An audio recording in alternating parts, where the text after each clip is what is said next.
আমরা যে free fire, PUBG, call of duty এগুলো খেলি, এগুলো কিন্তু সবই ব্যাটেল রয়্যাল গেম। তো বন্ধুরা, আগে জেনে আসি এই ব্যাটেল রয়্যাল গেমের উৎপত্তিটা কোথা থেকে। আসলে কোনো কিছু হুট করে আবিষ্কার করা যায় না, কোন একটা কিছু থেকে ধারণা নিয়ে একটা নতুন জিনিসের জন্ম হয়।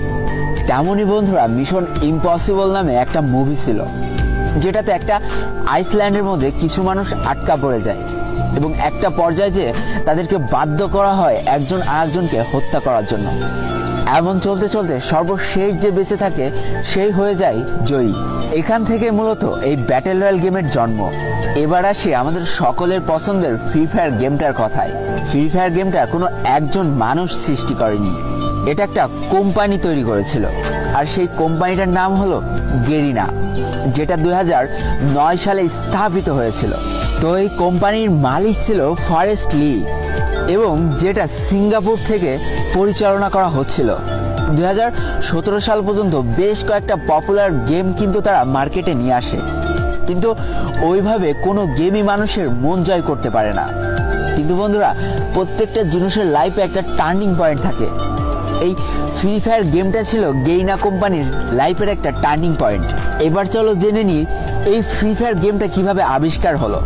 2017 সাল পর্যন্ত ব্যাটেল রয়্যাল গেম বলতে আমরা পাবজিকে বুঝতাম, যেটা শুধুমাত্র কম্পিউটারে খেলা যেত এবং এক্সবক্সের মাধ্যমে খেলা যেত, অর্থাৎ গেমিং যে সামগ্রীগুলো আছে তার মাধ্যমে খেলা যেত। এবং বন্ধুরা, গেমারদের মধ্যে একটা চরম উন্মাদনা সৃষ্টি হয়ে গেল এই পাবজি গেমটাকে ঘিরে, যেটা শুধুমাত্র কম্পিউটার এবং এক্সবক্সের মাধ্যমে খেলা যেত। তো দেখো বন্ধুরা, আমরা আমাদের জীবনটা প্রতিনিয়ত আপগ্রেড করে থাকি। একটা সময় আমরা গেমিং বলতে খালি বুঝতাম কম্পিউটার এবং বিভিন্ন ভিডিও গেম সামগ্রী, কিন্তু যুগের সাথে তাল মিলিয়ে এই গেমারদের জীবনে আরও একটা নতুন সূচনা শুরু হলো, সেটা হচ্ছে মোবাইল গেমিং। আস্তে আস্তে মোবাইল গেমিংয়ের জনপ্রিয়তা পেতে শুরু করে। ঠিক এমন একটা পর্যায়ে এসে গেরিনা কোম্পানির মালিক ফরেস্ট লি, যে কিনা সিঙ্গাপুর থেকে বিলং করে, সে ভাবে যে কেমন হয় যদি মোবাইলে একটা ব্যাটেল রয়্যাল গেম চালু করা যায়। যেই কথা সেই কাজ। 2017 সাল থেকে শুরু হয় আমাদের এই ভালোবাসার গেমটা তৈরি করার কাজ।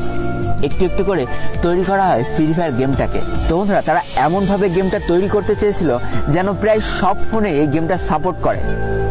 তাই তো ভালো ফোন, খারাপ ফোন, সব ফোনে যাতে এই গেমটা খেলা যায় সেই চিন্তাকে মাথায় রেখে এই গেমটা তৈরি করার কাজ শুরু করে ফেলে। 2017 সালের মাঝামাঝি অবস্থানে এই গেমটার বেটা ভার্সন লঞ্চ করা হয়, অর্থাৎ কিছু মানুষের মধ্যে এই গেমটাকে সীমাবদ্ধ করে দেওয়া হয় এবং যারা খেলে এই গেমটার ভালো ও খারাপ দিকটা তুলে ধরে, যেটার পরে ভিত্তি করে এই গেমটার আরও নিখুঁত করে তৈরি করার কাজ শুরু হয়ে যায়। 2017 সালের 4 নভেম্বর চলে আসে এই গেমটার লঞ্চ করার সেই অন্তিম দিন, যেদিন এই গেমটা হাজার হাজার মানুষের মধ্যে ছড়িয়ে দেওয়া হয়। এবং এই গেমটার জনপ্রিয়তা পাওয়ার অন্যতম সেরা কারণ হলো এই গেমটা মাত্র 512 র্যামেও সাপোর্ট। কারণ বন্ধুরা, তখন আমার নিজেরই 512 র্যামের একটা ফোন ছিল, আর এটাই ছিল ফোনের প্রথম ব্যাটেল রয়্যাল গেম। তাই বন্ধুরা, যতটা না পাবজি নিয়ে মানুষের মধ্যে উন্মাদনার সৃষ্টি হয়, তার কয়েক গুণ বেশি উন্মাদনার সৃষ্টি হয়েছিল এই ফ্রি ফায়ার গেমটা নিয়ে। 2017 সালের লাস্ট ওই কয়েকটা দিনে 22টা দেশের মধ্যে টপ গেম ছিল এই ফ্রি ফায়ার গেমটা। এবং বন্ধুরা, এই গেমটার জনপ্রিয়তা এতটাই বেশি হয়ে গিয়েছিল যে সেটা দেখে 2018 সালের ফেব্রুয়ারি মাসে পাবজি তাদের মোবাইল ভার্সন লঞ্চ করে ফেলে।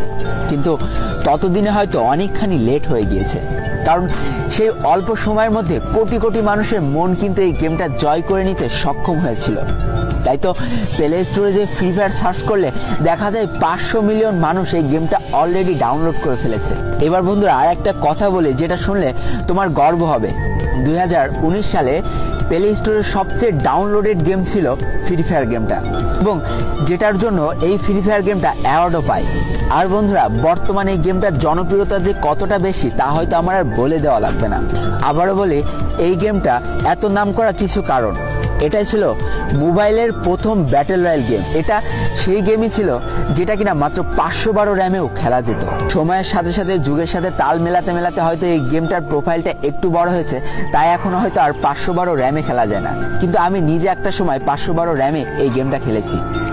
তো এটা ছিল ফ্রি ফায়ারের পিছনে লুকিয়ে থাকা ইতিহাস।